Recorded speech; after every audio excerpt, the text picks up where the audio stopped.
Anda kembali di Breaking News TV One. Pemirsa, kami ajak Anda untuk bergabung dengan rekan kami, Kurnia Dwi Hapsari yang saat ini masih berada di Mall Bekasi.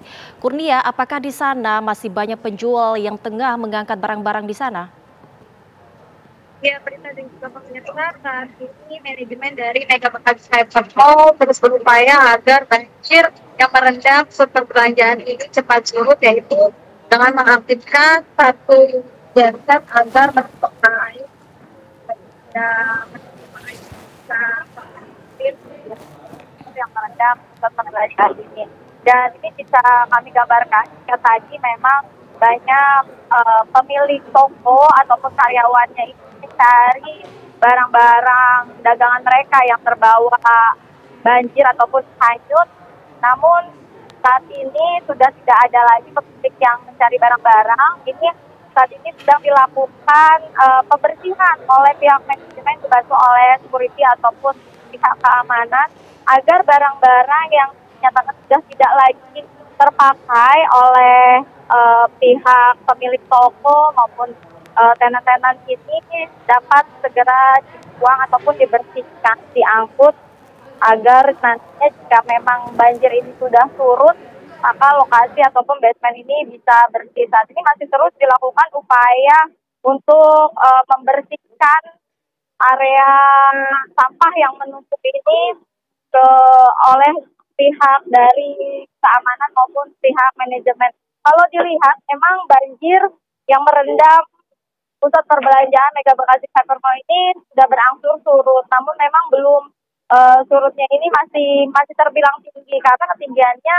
masih sekitar 80 cm atau tadi kami melihat sekitar sepinggang orang dewasa.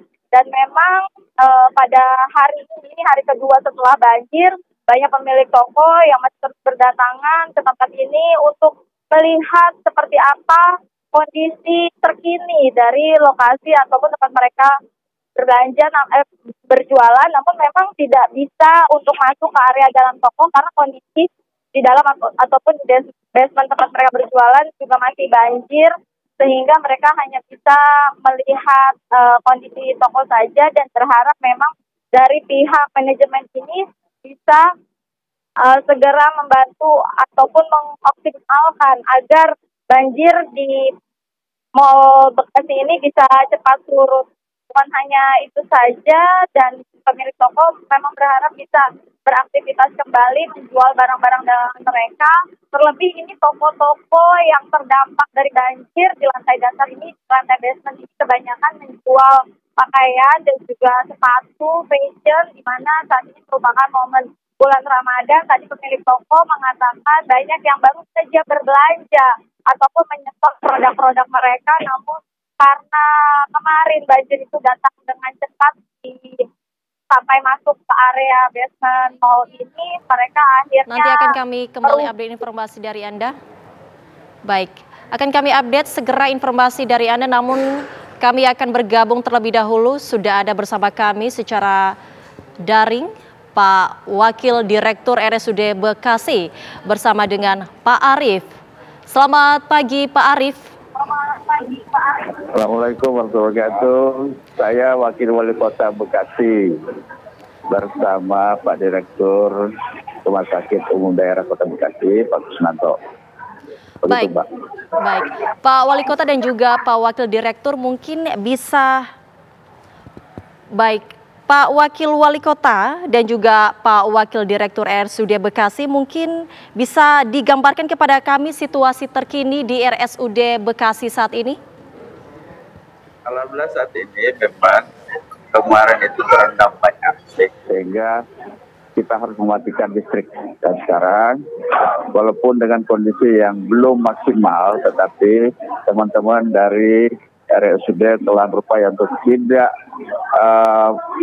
berhenti untuk melayani masyarakat. Artinya pelayanan masyarakat tetap berjalan sejak pagi. Dan saat ini saya berada di Polisaraf dan yang sebagainya di gedung E ini banyak sekali pasien. Kita sudah melakukan upaya untuk pengeringan basement karena panel listrik dan juga genset kita berada di basement dan juga tentunya lift yang juga terendam. Ini harus kita coba kosongkan dulu airnya dan akan segera kita perbaiki. Mudah-mudahan besok hari sudah dapat dipulihkan kembali. Memang di gedung E ini yang sekarang kami sedang berada, ini listriknya belum nyala. Dan kemarin pasien dari sini yang membutuhkan pelayanan listrik yang harus dengan peralatan dikasihkan ke gedung sebelah, di gedung B. Alhamdulillah sudah berjalan dengan baik. Saya kira pelayanan tetap berjalan walaupun dengan kondisi yang tanpa listrik. Itu saja. Baik, Pak Wakil Wali Kota, mungkin bisa ditunjukkan kepada kami dan juga pemirsa TV One situasi terkini saat ini. Mungkin kameranya bisa digerakkan, Pak, bagaimana gambaran situasi terkini di RSUD saat ini? Ini kita punya pasien yang cukup banyak ini, ya, masih tetap pelayanan tetap berjalan dan lumayan luar biasa pasiennya, ya, dengan antusias. Dan kami pun dari RSUD bersama para dokter dan perawat tetap siap siaga untuk melayani masyarakat, walaupun dengan kondisi yang belum maksimal, karena semua juga dilakukan dengan manual, ya, tanpa melakukan dengan listrik atau komputer sistem, tapi alhamdulillah ini dapat berjalan dengan baik. Begitu, Pak. Bapak, apakah ada pasien yang mungkin membutuhkan pengobatan atau perawatan yang intensif? Ya, intensif pasien tetap berjalan. Kan kita punya gedung A yang masih bisa melayani karena di sana listrik sudah masih jalan, ya. Jadi pasien yang membutuhkan pelayanan listrik yang khusus untuk menggunakan alat listrik itu kami pindahkan ke gedung A, dan itu dilakukan sejak kemarin. Ya. Baik. Jadi alhamdulillah mereka sudah dapat pelayanan juga yang baik. Baik. Pak Wakil Wali Kota, kira-kira ada berapa warga yang mungkin berobat di RSUD Bekasi akibat dari dampak banjir yang terjadi 2 hari ini? Jumlah pasien yang dampak banjir, saya kira memang saat ini di poli umum belum banyak. Saya kira tidak begitu terdampak banyak, karena di posko-posko pengungsian kami juga menyiapkan tenaga medis dari puskesmas. Alhamdulillah mereka sudah tertolong, sehingga kami melihat di sini di poli umum pun tidak begitu banyak. Saya kira juga bukan dampak daripada banjir kebanyakan, tapi memang kondisi yang ada pada mereka yang kurang sehat. Dan pada poli saraf ini adalah poli yang mereka ini kontrol semua. Tidak ada, bukan karena dampak daripada banjir kemarin. Pak Wakil, apakah ada fasilitas rumah sakit yang mungkin terdampak parah akibat banjir ini, atau adakah peralatan medis yang mungkin terdampak?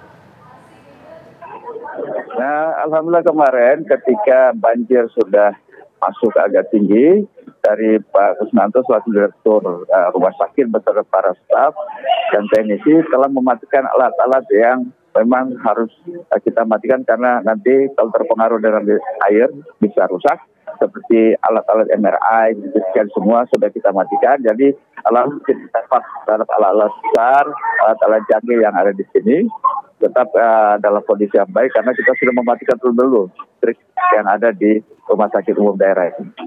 Alhamdulillah itu peralatan tetap aman. Baik, Pak Wakil, untuk pasien yang berada di GD ataupun di ICU, bagaimana kondisi mereka di saat ini? Apakah masih mendapatkan perawatan ataupun pengobatan yang normal begitu akibat banjir ini, atau seperti apa? Untuk ICU saya kira tetap berjalan dengan baik, karena memang di sana di gedung A itu ada ICU yang alhamdulillah ada 50 pasien yang memang listriknya tetap berjalan di gedung A, karena itu bisa berjalan dengan baik. Akhirnya kalaupun ada pasien yang harus tangani dari gedung E dan yang lainnya, kita segera pindahkan. Di sana fasilitas untuk ICU dan sebagainya tetap berjalan dengan baik.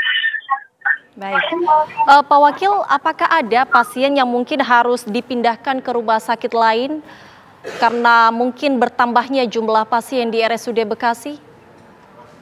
Betul, ada beberapa pasien kita rujuk ke rumah sakit swasta, karena memang harus membutuhkan pelayanan seperti MRI dan sebagainya. Kita bekerjasama dengan rumah sakit swasta dan rumah sakit umum daerah yang tipe D, itu juga kita rujuk ke sana. Alhamdulillah sudah tertangani dengan baik. Dan itu tidak banyak, hanya kurang lebih 6 orang yang rujuk ke rumah sakit tipe D dan swasta untuk mendapat pelayanan yang memang peralatan kita yang waktu kemarin tidak bisa berjalan dengan baik. Cuma 6 orang. Ya. Kira-kira di rumah sakit mana saja Pak para pasien ini dipindahkan? Rumah sakit tipe D kita lalu Pucung, ya. Dan kita punya juga rumah sakit tipe D sana, peralatannya juga cukup bagus. Dan alhamdulillah ya, yang rumah sakit tipe D Jati Sampurna. 2 rumah sakit ini yang sempat rujukan dari pasien yang ada di sini, dan alhamdulillah sudah tertangani dengan baik. Mungkin kalau listriknya sudah jalan di sini, insya Allah mereka akan kembali lagi ke RSUD. Oh ya, gitu. Baik Pak Wakil Wali Kota, mungkin kami update informasi dari Anda. Kira-kira ada berapa kecamatan yang terendam banjir atau masih terendam banjir hingga siang ini? Kalau yang terendam banjir sejak kemarin itu 8 kecamatan. Bekasi Timur, Bekasi Utara, Bekasi Selatan, kemudian Jati Asi, ada Rawalumbu, ya, kemudian juga Jati Asi. Sampai sekarang yang masih cukup parah itu di Jati Asi, yaitu di perumahan Pondok Gede Permai. Itu karena kemarin cukup tinggi, kurang lebih hampir 5-6 meter tinggi daripada banjir. Hari ini sudah mulai berangsur turun. Insya Allah mungkin kita harapkan pada besok hari air sudah surut. Dan karena pada saat ini kali Bekasi itu sudah surut, dan dengan demikian maka kita melihat ini akan ada air-air yang sekarang akan turun ke kali Bekasi, dan ini akan membuat daerah sekitar yang ada di kecamatan, 8 kecamatan yang terdampak ini juga akan turun dengan sendirinya. Seperti itu, Pak. Baik. Bapak, mungkin apa saja sektor yang paling terdampak akibat banjir ini? Apakah hanya pemukiman saja atau mungkin fasilitas yang terdampak seperti juga sekolah dan transportasi ataupun fasilitas umum lainnya? Fasilitas umum lainnya yang ada memang terdampak itu kemarin adalah stasiun kereta Bekasi yang memang aksesnya saja yang ke sana yang agak sulit, yang memang tidak bisa dilalui, dan beberapa sekolah SMP dan SD yang ada di sekitar kecamatan yang 8 itu juga beberapa ada yang terdampak, dan kita sedang kaji berapa kerugian yang gara-gara banjir kemarin. Alhamdulillah hari ini kita akan juga koordinasi dengan OPD yang ada yang berkepentingan untuk segera mengkaji, dan juga tentunya dibantu oleh para camat dan lurah yang ada di kecamatan masing-masing. Seperti itu. Baik, Pak Wakil Wali Kota, bagaimana juga dengan soal sampah akibat dari banjir ini? Apa yang akan dilakukan oleh pemerintah setempat? Nah, saat ini kami sedang berupaya untuk bagaimana pasca banjir ini jelas ada 2 ya. Sampah dari barang-barang, yang kedua adalah lumpur yang harus kita bersihkan. Jadi kita bekerjasama dengan pemadam kebakaran dari Badan BPSDA untuk sekarang sudah melakukan pembersihan di jalan-jalan maupun di daerah-daerah yang daerah umum yang kemarin terkena banjir. Banyak adalah masalah lumpur yang memang kita lihat cukup berat, cukup tebal, dan ini insya Allah sedang kita lakukan sekarang.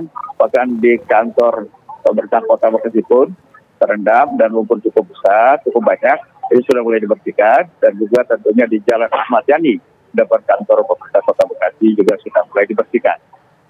Baik, terima kasih Pak Haris Bobiho atas informasinya selaku Wakil Wali Kota Kota Bekasi dan juga bersama dengan Wakil Direktur RSUD Bekasi. Terima kasih Bapak, selamat pagi.